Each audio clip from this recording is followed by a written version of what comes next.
each of those 7 buckets, so to speak, our day-to-day activities pull from them. So some of us get pulled more out of the mental. Maybe we are doing things where we are, mentally engaged all day.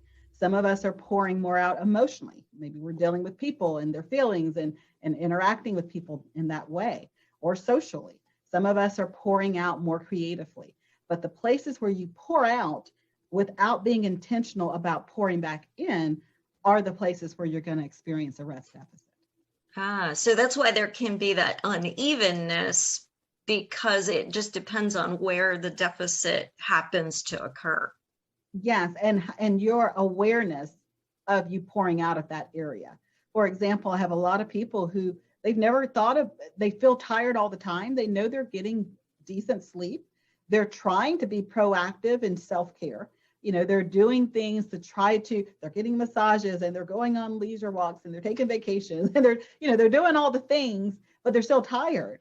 And sometimes it's because the type of restorative activity they're doing isn't intentional or specific enough for the place where they have the deficit. You can sleep all day long and still not restore an emotional rest deficit, because it's just not going to happen. That's not how you restore that. You restore that by having opportunities to express yourself authentically, to be able to get those pent up, built up emotions out in a healthy outlet. So sleep's not going to solve that.